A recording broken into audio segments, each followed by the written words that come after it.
Jadi begini, Ustadz, saya terus terang dari kemarin menunggu dapat giliran untuk bertanya. Jadi 2017 lalu kan saya mendaftar haji bersama suami. Kemudian qadarullah estimasi keberangkatan itu 2024. Qadarullah Juli 2021 lalu suami saya meninggal. Nah, yang saya ingin tanyakan, bagaimana? Saya ingin sekali tetap berangkat menunaikan ibadah haji. Apalagi kan kondisi haji saat ini memang sulit ya. Pertanyaannya, apakah diperbolehkan saya berangkat tanpa mahram? Kondisinya saat ini ayah mertua saya sudah meninggal. Untuk bapak kandung saya sendiri juga sebetulnya sudah lanjut usia.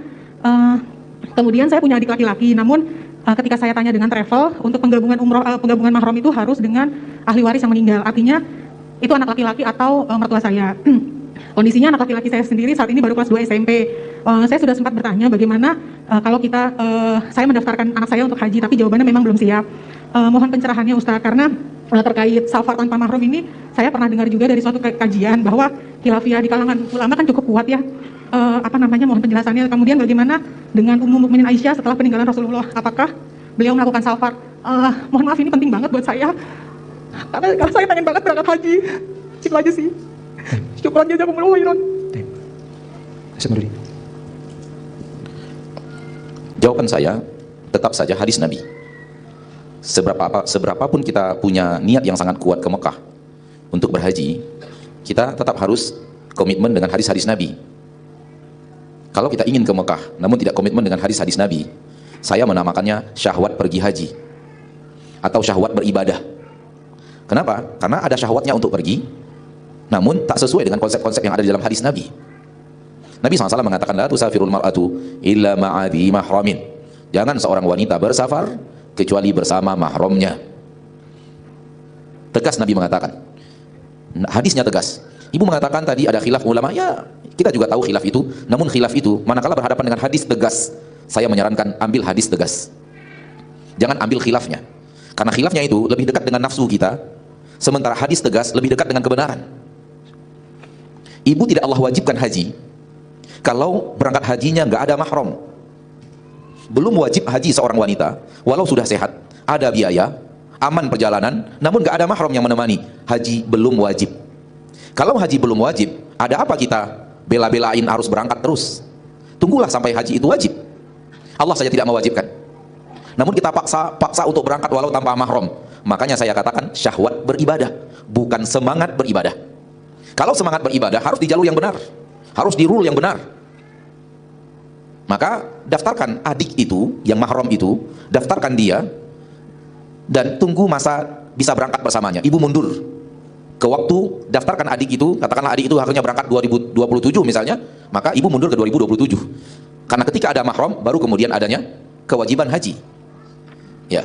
Soal ibu mengatakan, saya sangat ingin ke Mekah, ketahuilah ibu, orang semakin rajin ke Mekah, semakin rindu ke Mekah.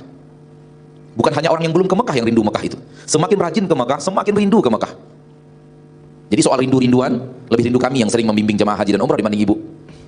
Ya, jadi rindu itu tidak bisa dijadikan alasan untuk kemudian melanggar hadis tegas dari Nabi SAW. Ini yang saya tahu, wallahu ta'ala a'la wa a'lam bishawab. Nah, ada tambahan cukup. Iya, ada sebuah hadis Nabi SAW ketika setelah menyebutkan bahwa tidak boleh seorang wanita bersafar, ada seorang sahabat berkata, ya Rasulullah, aku diwajibkan mengikuti perang, sementara istriku haji. Maksudnya, ya, bertanya kepada Rasulullah SAW, ya, bahwa beliau diwajibkan ikut perang, dan itu jadi hukumnya apa? Fardu ain. Namun masalahnya, istrinya mau pergi haji. Nah, sahabat ini bertanya, mana yang lebih wajib, ikut perang atau nemenin istrinya? Apa kata Rasulullah SAW? Idhab fahujja ma'amra'atik, pergilah dan hajilah bersama istrimu. Kata Syekh Utsaimin rahimahullah, di sini Nabi SAW tidak meminta perincian kepada sahabat ini. Istrimu pergi sama rombongan nggak yang aman?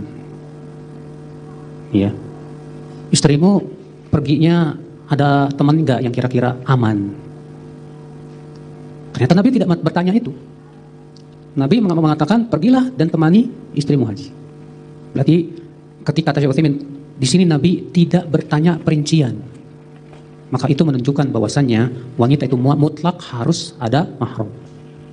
Maka kata Syekh Utsaimin apa? Hadis ini membantah pendapat yang mengatakan boleh wanita pergi haji tanpa mahram kalau aman atau bersama rombongan wanita yang lain. Karena memang ada khilaf dalam masalah ini sahih. Sebagai jumhur ulama mengatakan boleh, ya, wanita haji tanpa mahram, ya, kalau memang aman.